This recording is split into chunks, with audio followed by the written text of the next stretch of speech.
चलिए आज हम लोग बीजीय व्यंजक के बारे में जानेंगे, क्योंकि यही चैप्टर जो है बहुत भारी जो है कि बच्चे को लगता है।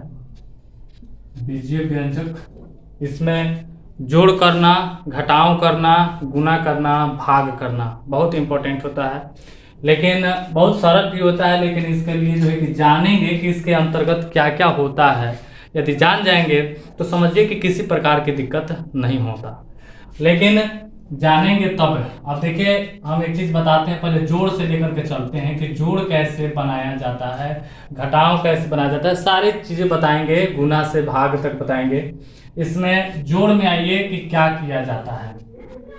सबसे पहले चर पद को जानेंगे कि चर पद क्या होता है, अचर पद जानेंगे कि अचर पद क्या होता है। तो चर पद में आइए, देखिए कि चर पद में ABCD में हम लोग जो पढ़े हुए हैं ना, लेटर जो A से Z तक पढ़े हैं, 26 लेटर है, वही 26 लेटर में मानिए कि कुछ भी आ सकता है। A आ सकता है, B आ सकता है, X Y Z P Q R S जो भी है उसी के अंतर्गत ही आएगा। वो सभी को हम लोग चर पद कहेंगे। जैसे कि वेरिएबल कह सकते हैं इसको, वेरिएबल, ठीक है। तो वेरिएबल A to Z लिख देते हैं। चलिए कि ABCD में कुछ भी आ सकता है। अचर पद का होता है नॉन वेरिएबल।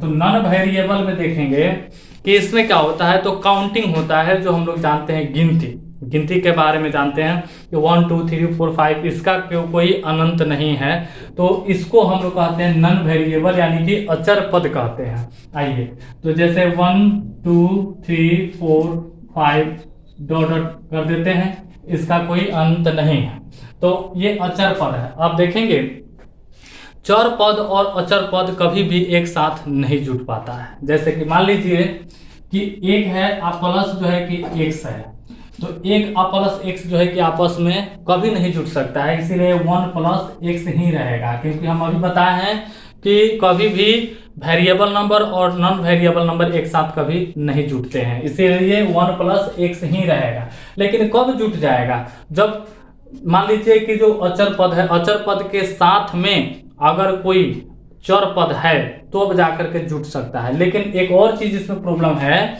कि अचर पद भी, जो चर पद रहेगा, चर पद में भी अगर किसी एक जाति का नहीं रहने पर तब भी जो है कि नहीं जुट पाता है। जैसे कि बता रहे हैं, यहाँ पर हम लोग ABCD में जो है कि A से Z तक पढ़े हैं, तो इसमें जो है कि X भी पढ़े हैं, Y भी पढ़े हैं, तो X प्लस Y को भी जोड़ेंगे ना, तब भी जो है कि ये नहीं जुट पाता है। इसलिए नहीं जुट पाता है क्योंकि ये दोनों अलग अलग जाति का है, अलग अलग श्रेणी का है, इसीलिए ये नहीं जुट पाएगा। ये X प्लस Y ही रहेगा। और एक चीज बताए थे कि इसमें जब कोई चर पद रहता है तब जुट जाता है, लेकिन कब जुट जाता है, जब एक जैसे रहेगा तब।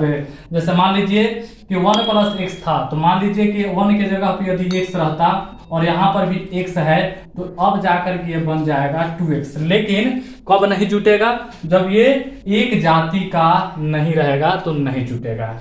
एक जाति का रहने पर ये क्या होता है, आपस में जुट जाता है। जैसे मान लीजिए यहाँ पर 2x है, प्लस है y, प्लस यहाँ पर आ जाइए 3x है, तो जब इसको हल करेंगे ना, तो ये 2x और 3x क्या हो जाएगा, 5x हो जाएगा। ये जुट जाएगा, इसलिए जुट जाएगा क्योंकि ये दोनों एक जाति का है, दोनों में सम्मिलित x है, इसीलिए ये जुट जाएगा। लेकिन ये y नहीं जुटेगा, तो इसका जो है कि हल जब करेंगे तो 5x प्लस y होगा, ये क्या होगा, इसके साथ नहीं जुटेगा। ठीक है। अब चलिए, घटाव भी उसी प्रकार से होता है, सेम यही प्रोसेस होगा। जब एक जाति का मिलेगा तो जुटेगा, एक जाति का नहीं होने पर क्या होगा, नहीं जुटेगा। जैसे मान लीजिए यहाँ पर है कि 2x माइनस है y, तो ये क्या होगा, ये नहीं घटेगा। इसलिए नहीं घटेगा क्योंकि यहाँ पर 2x देख रहे हैं तो ये अलग जाति का है, और ये y देख रहे हैं तो ये अलग जाति का है, इसीलिए इसको सोल्व करेंगे ना तो भी हम लोग का 2x माइनस y ही आएगा। इसलिए क्योंकि ये दोनों अलग अलग श्रेणी के हैं, अलग अलग जाति के हैं। अगर एक जाति के रहते तो ये क्या होता, घट जाता। जैसे मान लीजिए कि ये यहाँ पर 2x है, आइए बताते हैं, 2x है और यहाँ पर y की जगह पर यदि x रहता तो कहने का मतलब ये घट जाता। अब कैसे, देखिए यहाँ पर 2x है और यहाँ पर ओनली x है, तो ओनली x कहने का मतलब है कि एगो x है, क्योंकि हम जानते हैं कि किसी भी नंबर के पहले चर पद हो चाहे अचर पद हो, दोनों कोई भी पद हो उसके पहले जो है कि गुणज में एक हमेशा छुपा हुआ रहता है। तो मान लीजिए यहाँ पर 2x है, यहाँ पर जो है कि गुणज में 1 छुपा हुआ रहता है, तो ये 1x है। तो 1x को हम लोग 1x नहीं लिखते हैं, ओनली x ही लिख देते हैं। तो यहाँ पर 1 छुपा हुआ रहता है, कहने का मतलब इसको समझ जाते हैं कि हाँ ये ओनली x है तो एगो x है। तो यहाँ पर 2x में से एगो x घटा लेंगे तो क्या बचेगा, सिंगल x बचेगा, यानी कि x ही बचेगा। ठीक है, इसी प्रकार से घटाव होता है। घटाव और जोड़ दोनों का नियम एक ही होता है, लेकिन ओनली चिन्ह का अलग अलग होता है। चिन्ह अलग अलग होता है, जिसमें जोड़ का चिन्ह रहता है उसको जोड़ना पड़ता है, और जिसमें माइनस का चिन्ह रहता है, घटाव का चिन्ह रहता है, उसमें हम लोग को घटाना पड़ता है ना। अब आइए मतलब कि गुना में चलते हैं कि गुना में कुछ अलग रूल होता है, गुना के लिए बताते हैं। चलिए